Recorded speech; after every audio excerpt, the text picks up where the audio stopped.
വയനാട് ഉരുൾപൊട്ടൽ നടന്ന ചൂരൽമലയിൽ കാലത്ത് 6 മണിയോടെ തന്നെ സൈന്യം രക്ഷാദൌത്യം പുനരാരംഭിച്ചു. 4 സംഘങ്ങളായി തിരിഞ്ഞാണ് സൈന്യം രക്ഷാദൌത്യം ആരംഭിച്ചിരിക്കുന്നത്. ഒറ്റപ്പെട്ട സ്ഥലങ്ങളിലേക്ക് എത്തിച്ചേരാൻ കൂടുതൽ സൈന്യം എത്തുമെന്നും അറിയുന്നു. അഗ്നിശമന സേനയുടെ തിരച്ചിലും ആരംഭിച്ചിട്ടുണ്ട്. മണ്ണിനടിയിൽ കുടുങ്ങിക്കിടക്കുന്നവരെ കണ്ടെത്തുന്നതിനാണ് പ്രഥമ പരിഗണന. സൈന്യത്തിന് പിന്തുണ നൽകി സന്നദ്ധ പ്രവർത്തകരും കൂടെയുണ്ട്.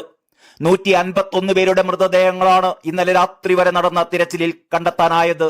200-ലധികം പേരെ കാണാനില്ലെന്നാണ് ബന്ധുക്കളിൽ നിന്ന് ലഭിക്കുന്ന വിവരം. എന്നാൽ 98 പേരെ കാണാനില്ലെന്നാണ് സർക്കാരിന്റെ ഔദ്യോഗിക കണക്കുകളിൽ പറയുന്നത്.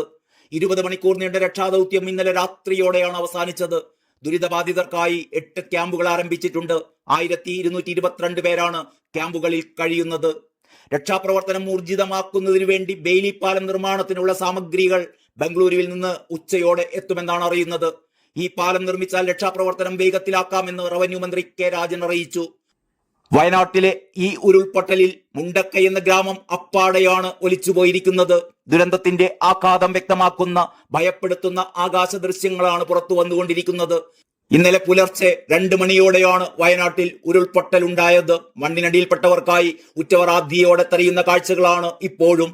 നേരത്തെ ദുരന്തഭൂമിയായ വയനാട്ടിലേക്ക് ഇന്നെത്തുമെന്നറിയിച്ച രാഹുൽ ഗാന്ധി അവസാന നിമിഷം സന്ദർശനം മാറ്റിയതായി അറിയിച്ചു. രാഹുൽ തന്നെയാണ് ഞാനും പ്രിയങ്കയും വയനാട്ടിലേക്ക് എത്തില്ലെന്ന് ട്വീറ്റിൽ അറിയിച്ചത്. കാലാവസ്ഥ മോശമായത് കാരണം യാത്ര ഒഴിവാക്കണമെന്ന് അധികൃതർ നിർദ്ദേശിച്ചുവെന്നും അദ്ദേഹം ട്വീറ്റിൽ വ്യക്തമാക്കി. ഉരുൾപൊട്ടലിൽ ദുരിതമനുഭവിക്കുന്ന കുടുംബങ്ങളെ കാണാനും സ്ഥിതിഗതികൾ വിലയിരുത്താനും ഞാനും പ്രിയങ്കയും ഇന്ന് വയനാട് സന്ദർശിക്കാനിരിക്കുകയായിരുന്നു. എന്നാൽ ഇടതടവില്ലാതെ പെയ്യുന്ന മഴയും പ്രതികൂല കാലാവസ്ഥയും കാരണം ഞങ്ങൾക്ക് അവിടെ ഇറങ്ങാൻ കഴിയില്ലെന്ന് അധികൃതർ അറിയിച്ചിരിക്കുകയാണ്. എത്രയും വേഗം ഞങ്ങൾ അവിടെ എത്തുമെന്നും വയനാട്ടിലെ ജനങ്ങൾക്ക് ഉറപ്പ് നൽകുന്നു. ഞങ്ങൾ സ്ഥിതിഗതികൾ സൂക്ഷ്മമായി നിരീക്ഷിക്കുകയും ആവശ്യമായ എല്ലാ സഹായങ്ങളും നൽകുകയും ചെയ്യുന്നുണ്ട്.